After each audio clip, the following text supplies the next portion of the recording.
High in the western Ghats of Kerala lies a land where clouds kiss the hills, and tea leaves dance with the breeze.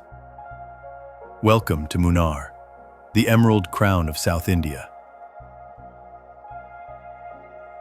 Nature paints here with bold strokes.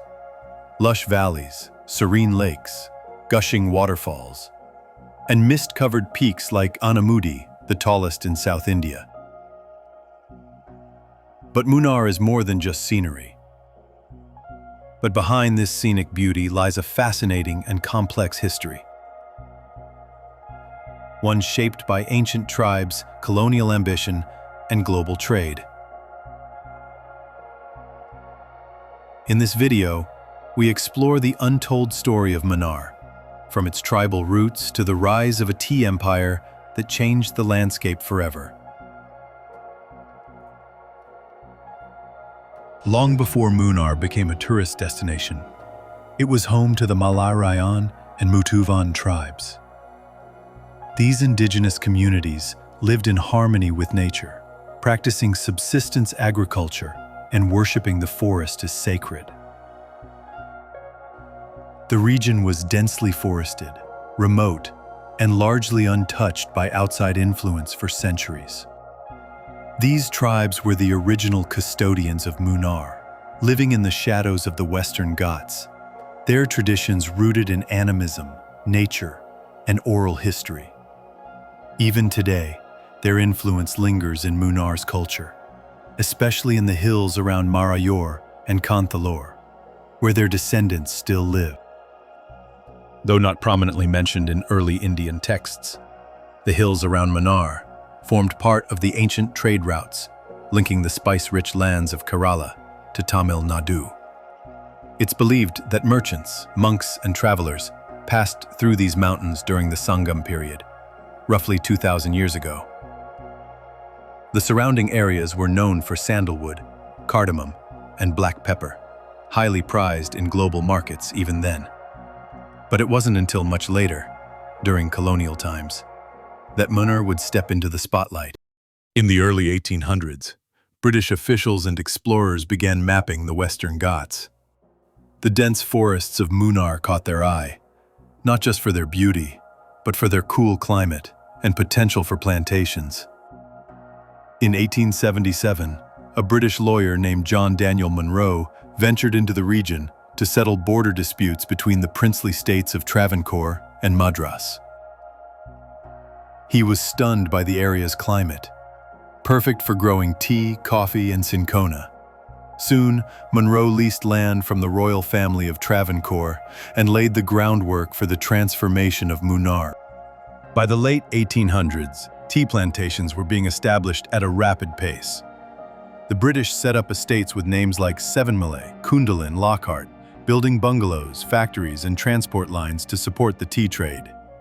High in the misty hills of Munnar lies a forgotten railway, a marvel that once snaked through the emerald tea gardens and dense shola forests, echoing the whistles of a bygone era.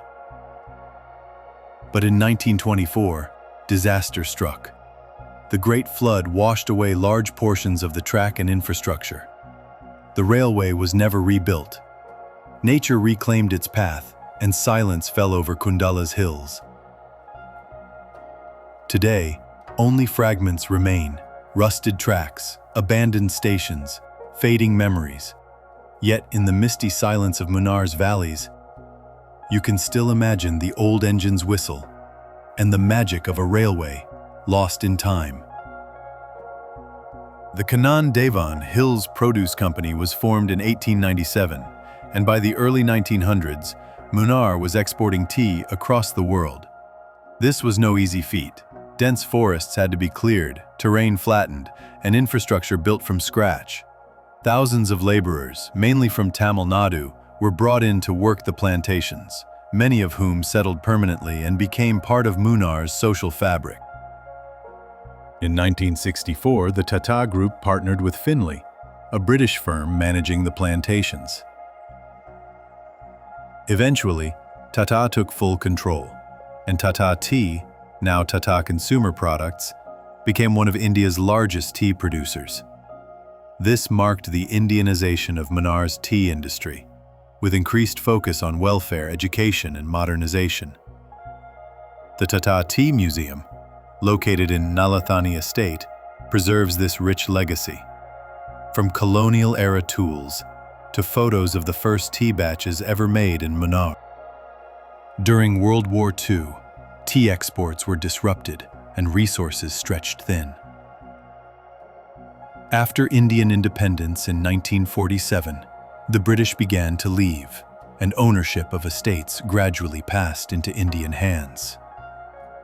Yet Munnar's colonial charm, with its stone churches and old clubhouses, remains frozen in time. By the 1980s and 90s, Munnar began to gain fame not just as a tea hub, but as a tourist paradise. With its cool climate, wildlife parks, and romantic scenery, it attracted honeymooners, trekkers, and wildlife enthusiasts. Places like Eravikulam National Park, Top Station, and Echo Point became household names. Ecotourism efforts were launched to protect the fragile landscape, and Munnar transformed again, from a working town to a serene escape for modern India. From ancient tribes and British surveyors to tea magnates and modern tourists, Munnar's story is one of transformation, resilience, and deep connection to the land.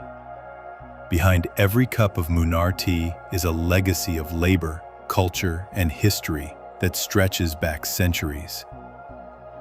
If you found this journey into Munnar's past fascinating, hit like, subscribe, and share it with fellow history lovers. Until next time, keep exploring and keep uncovering the stories behind the places we love.